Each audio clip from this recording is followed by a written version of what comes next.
కానీ ఇప్పుడున్న ఈ తెలుగు రాష్ట్రాల ప్రజలు మీకన్నా మీ స్థాయి వ్యక్తి జయప్రకాష్ నారాయణ గారు. మీరు ఐపీఎస్ అయితే ఆయన ఐఏఎస్ కదా, పైపెచ్చి ఆయన డాక్టర్ కూడా. అలాంటి ఒక లీడర్గా అయ్యి ఆయన లోక్సభను పెట్టి అసలు ఎమ్మెల్యే అయిన మాట వస్తుంది. అసలు చాలా విధానాలను ప్రజలు తీసుకెళ్ళారు, కానీ ఆయనకి అంత ఆదరణ దొరకలేదు. దాంతో పోల్చి చూసుకుంటే ఇప్పుడు మారిన కాలమాన పరిస్థితి కావచ్చు, లేకపోతే మీ అప్రోచ్ కావచ్చు, ఎలా ఉండబోతుందంటే దాని కంపారిజన్ ఏంటి? ప్రజాస్వామ్యం ఇంకా చాలా అధ్వానం అయిపోయింది. ఆయన మొదలుపెట్టినప్పుడు ఈ గత 15 సంవత్సరాల్లో ప్రజాస్వామ్యం ఇంకా కింది స్థాయికి చేరుకోలేదు. తర్వాత ఏంటంటే ముఖ్యంగా యువతరం చాలా పెద్ద సంఖ్యలో పెరిగారు. వాళ్ళ ఆస్పిరేషన్స్ చాలా వేరుగా ఉన్నాయి. అప్పుడు ఏంటంటే ఇప్పుడు కరప్షన్ అంటే ఉండకూడదన్నది ప్రజల్లో ప్రధానంగా ఉంది. అవినీతి లేకుండా ఉంటే మనకున్న బడ్జెట్లో మనం చాలా చేసుకోవచ్చు. మనకున్న బడ్జెట్లు మనకున్న ఆదాయంలో సగం అవినీతిలోనే పోతుంది. కాబట్టి అవినీతి రహితంగా మనం ముందుకు వెళ్ళగలిగామంటే మారుతాయి అన్నది ఒక పెద్ద కాన్సెప్ట్.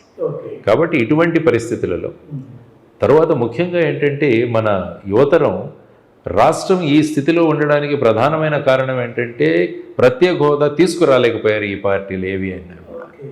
మనకు 2014లో రాష్ట్ర విభజన జరిగినప్పుడు మీరు తలుచుకుంటే ఫిబ్రవరి నెలలో రాజ్యసభలో ఫిబ్రవరి 14 ఎప్పుడో రాజ్యసభలో ఈ చర్చ జరిగింది. అప్పుడేమన్నారు, ప్రత్యేక హోదా 5 సంవత్సరాలకు ఇస్తామని డాక్టర్ మన్మోహన్ సింగ్ గారు ప్రకటిస్తే అప్పుడు ప్రతిపక్షంలో ఉన్న భారతీయ జనతా పార్టీ వాళ్ళు 5 సంవత్సరాలు కుదరదు, ఇది 10 సంవత్సరాలకు కావాలి అన్నారు. వాళ్ళే అన్నారు 10 సంవత్సరాలకు కావాలని. మరి అప్పుడు బిల్లును వెంటనే లోక్సభకు తీసుకెళ్ళి ఉండాల్సి, ఎందుకంటే రాజ్యసభలో ప్రత్యేక హోదా అన్న ముద్ద ఒకటి కొత్తగా వచ్చింది. ఎప్పుడైనా బిల్లులో కొత్త విషయం కావాలంటే మళ్ళా దాన్ని లోక్సభకు తీసుకెళ్ళాలి. ఏముంది, లోక్సభ అప్పుడు బడ్జెట్ సమావేశాలు జరుగుతున్నాయి, అప్పుడు రెడీగా ఉంది.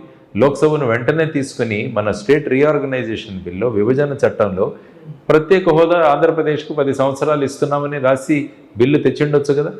అది ఎవరూ తెలియదు. ఎప్పుడెప్పుడు రాష్ట్రం విడిపోతుందా, ఎప్పుడు అక్కడ ఉన్న టీఆర్ఎస్ ప్రభుత్వం కాంగ్రెస్లో కలిసిపోతుందా అన్న ఆతృతలో ఉన్నారు. కానీ ఇక్కడ విడిపోయిన ఆంధ్రప్రదేశ్ భవిష్యత్ ఏమవుతుందో ఎవరు పట్టించుకోలేదు అప్పుడు. ఆ తర్వాత 2014 ఎలక్షన్లో భారతీయ జనతా పార్టీ 10 సంవత్సరాలు మీకు ప్రత్యేక హోదా ఇస్తామని వాళ్ళ మేనిఫెస్టోలో చెప్పారు. మరి 2014లో ప్రభుత్వంలోకి వచ్చారు, మరి ఏమైంది? ఆ తర్వాత మళ్ళా ఇక్కడ ప్రభుత్వం, తెలుగుదేశం ప్రభుత్వం, జనసేన బీజేపీ ప్రభుత్వం ఏర్పడింది. అప్పుడు వాళ్ళు ఏమన్నారు, కొన్ని రోజుల తర్వాత మాకు స్టేటస్ వద్దు, ప్యాకేజీ కావాలన్నారు. ఎందుకంటే వాళ్ళు ప్యాకేజీ ఇస్తామన్నారు. తర్వాత కొన్ని సంవత్సరాలుగా మళ్ళా ప్యాకేజీ ఇచ్చి మమ్మల్ని మోసం చేస్తున్నారని మళ్ళా ప్రత్యేక హోదా కావాలి అని చెప్పేసి ధర్మ పోరాట దీక్షలు చేసి అవిశ్వాస తీర్మానం కూడా ప్రవేశపెట్టారు. మరి అది నడిచాయి. మరి ఆ తర్వాత అప్పుడు ఉన్న వైసీపీ అపోజిషన్ పార్టీలో ఉన్నప్పుడు వాళ్ళు తెలుగుదేశం ఇద్దరు కలిసి అవిశ్వాస తీర్మానాన్ని ప్రవేశపెట్టారు. మొదటిసారి ఇద్దరు కలిసింది ఆ టైంలో 2018లో ఎలక్షన్ ముందు జరగలేదు, అది వీగిపోయింది, దెర్ ఇస్ నో డౌట్. ఆ తర్వాత ఏమైంది, 2019 ఎలక్షన్ జరిగాయి, వైఎస్ఆర్సీపీ ప్రభుత్వం వచ్చింది. ఆ ఎలక్షన్లప్పుడు కూడా మళ్ళా స్పెషల్ స్టేటస్ తెస్తామని అందరూ మాట్లాడారు. వైఎస్ఆర్సీపీ ఏమన్నింది అప్పుడు, మాకు 25 ఎంపీలు కనుక మీకు ఇస్తే మేము మెడలు పెంచి తెస్తామన్నారు. 23 ఎంపీలను ఇచ్చారు. మరి అక్కడికి వెళ్ళి ప్రధానమంత్రి గారితో కలిసిన తర్వాత ముఖ్యమంత్రి గారు ఏమన్నారు, వారికి మెజారిటీ ఎక్కువ వచ్చింది, వాళ్లకు 250 సీట్లు వచ్చింటే మన మీద ఆధారపడేవాళ్ళు, కాబట్టి ఇప్పుడు మనం వాళ్ళని డిమాండ్ చేయలేము, మనం ఎప్పుడు వెళ్ళినా కూడా రిక్వెస్ట్ చేసి సార్ మాకు స్పెషల్ స్టేటస్ ఇవ్వండి అని అడుగుదామని అన్నారు. ఇన్ని పరిస్థితులు జరిగినప్పుడు మరి ఈ రెండు పార్టీలు ఏవైతే అవిశ్వాస తీర్మానాన్ని కలిసి 2018లో పెట్టారో మనకు 4 సార్లు అవకాశం దొరికింది ప్రత్యేక హోదా తెచ్చుకోవడానికి. మొదటిది 2019వ సంవత్సరంలోనే citizenship amendment bill CAA bill ప్రవేశపెట్టారు.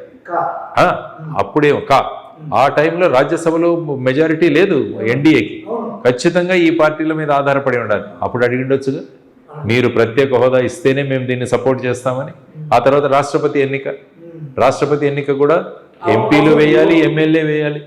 అసలు యాక్చువల్గా మనం దురదృష్టం ఏంటంటే అక్కడ ఎన్డీఏ ప్రభుత్వం ద్రౌపది ముర్ము గారిని క్యాండిడేట్గా ప్రకటించగానే వాళ్ళు ఏమీ అడగకుండానే ఈ రెండు పార్టీలు సపోర్ట్ చేస్తామని చెప్పారు. ద్రౌపది ముర్ము గారు ఇక్కడ విజయవాడకు వచ్చినప్పుడు ఆవిడ స్పీచ్లో ఏం చెప్పారో మీరు ఒకసారి వింటే, మొత్తం భారతదేశంలో మేము అడగకుండా సపోర్ట్ చేసిన 2 పార్టీలు ఇవే అని చెప్పారు. మరి అప్పుడు అడిగిండొచ్చుగా.